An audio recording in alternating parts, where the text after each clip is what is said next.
Coach Mulkey, what's going on? Thank you so much for waking up with us this morning. Good morning, guys. How are you? We are feeling hyped up, Coach. Excited for Thursday. Whiteout in the PMAC. Got the party on the plaza kicking open at 3:30. Ton of great family events going on.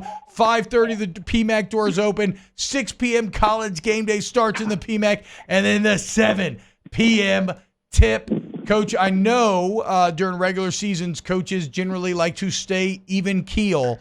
How do you approach a matchup of this magnitude? I mean, college game day, Eagle 98-1. These are goals that I know that you have to take some sort of does it make you happy to feel or to see your team on these stages? Well, this is what you came here to do as a staff. We wanted to come back and we wanted to make women's basketball relevant. We wanted to do something positive for the state of Louisiana. Don't know that we could have told you it would have happened this quickly, and I don't know that I really could envision the craziness around my basketball team. It's really funny. It's told somebody the other day, I feel like I'm coaching the Beatles. Well, and so now the question becomes, because that's kind of off the court stuff. Now, like I said, coaches with regular season games generally like to play like it's even keel. No one game's bigger than the other. But you tend to do things your own way. How do you approach a matchup like this?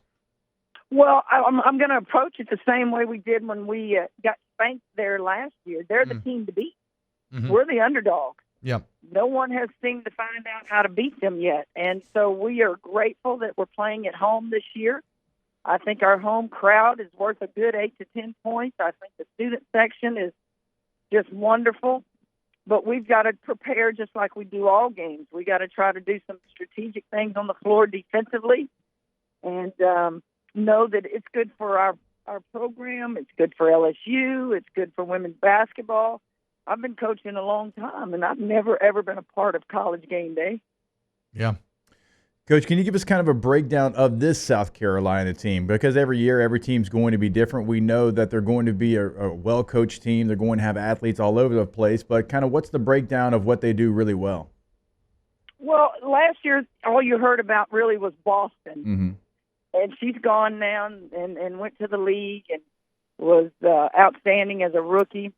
But, you know, in this sport, we're not an individual sport. She had a lot of parts around her last year that were really good and maybe didn't get all the attention. Well, now those young ladies have stepped into the spotlight and they're doing their thing. Cardoza is a big, tall post player that's going to give us fits. She really can just stand down on that end and get offensive boards. Johnson, Raven, point guard, is in better shape than she was last year. She was coming off of a knee injury. She runs the show for them. That team obviously was in the Final Four, so there's no substitute for the experience that they got. Coach, what did you feel like? Because when we talked to you last Tuesday, it was fresh off the Auburn loss, in which that Auburn defense really got after it.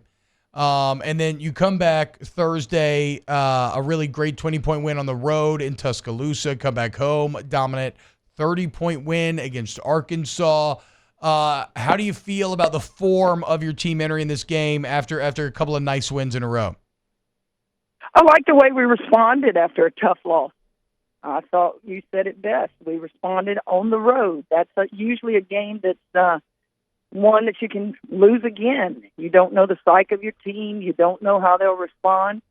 And I thought we did great. And then you come back home and you play an Arkansas team that has beaten some people and live and die by the three ball. And I knew we weren't going to stop the three ball. I mean, they shot it 40-something times and made 12, but we had to take away their layups and their free throws, and we did a good job in those areas. I thought the response was outstanding. I think Haley Van Lith is getting more comfortable every day playing the point. So I like playing South Carolina today versus a month ago. I think we're a little bit more poised. We're not a polished product, but we're a little bit more poised. Coach, a couple of weeks ago, you were talking about leadership and kind of where you were from your team. And you have a loss like that, and I know Angel Reese took to Twitter, and she's like, that one's on me. Like, what has the leadership been since that loss, knowing that you went on, you did respond well, and then going into a matchup like this? Well, Angel's going to accept the brunt of a lot of things because that's what Angel does. Angel can handle anything you throw at her. But as I told the team, that wasn't on Angel.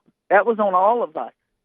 So when we all accept a little bit of the accountability from that loss, if we're going to get better, you're going to get better individually. And when you get better individually, you get better collectively.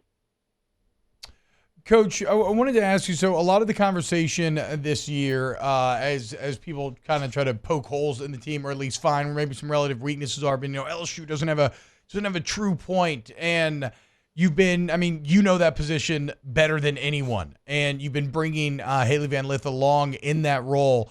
How has that process been? How do you approach the process of teaching someone what is a new position for them? Well, it's not my first time to do that.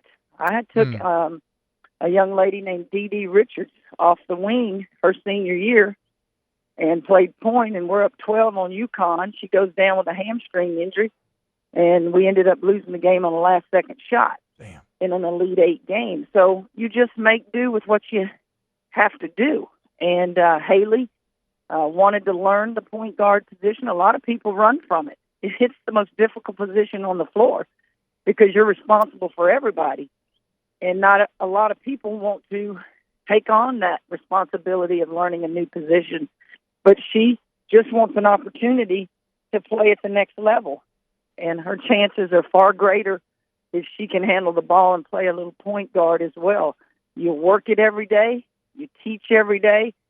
It's not going to be a finished product after only having her for 1 year. I really wish I had her longer than a year to teach her all the little intricacies of playing that position. Coach Mulkey, cannot wait for this Thursday. I think it is going to be something truly special. I know we've talked in the past. I know this isn't the first time now, but the game's on Eagle 98.1. College game day, going to be in the PMAC. It's just going to be absolutely massive. Anything you want to say to the fans before you go start to lock in for the 48-hour timer starts? Just be out there. Go early.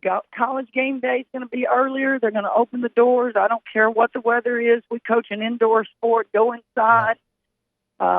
What a great thing for LSU to be seen on national television, playing the number one team in the country, and also having a team that can compete on that floor. Isn't that what we all want for LSU?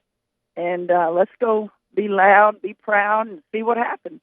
Yeah, Chuck Bro in the chat says there'll never be another like Coach Mulkey. I agree. Complete validation and absolutely incredible from that opening press conference to now, talking about bringing LSU women's basketball back to the premier stage and now to heights that it's never occupied before.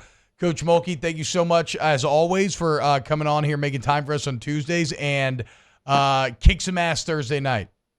Hey guys, have you seen the price of tickets on StubHub? We've talked about it like 2 or 3 days in a row now. It's insane, Coach. Have you ever seen anything like that? No, man. I've been doing it a long time. I've never seen the craziness around my team, and I know it's because of social media and the personalities and the championship. But when someone sent me the price of tickets a couple of days ago, I thought they were joking with me, and then they sent me a screenshot of it. And the cheapest ticket, even way up high in the Bob Euchre seat, for $400 and $500. I know, it's insane. Courtside, we're talking multiple thousands of dollars per ticket.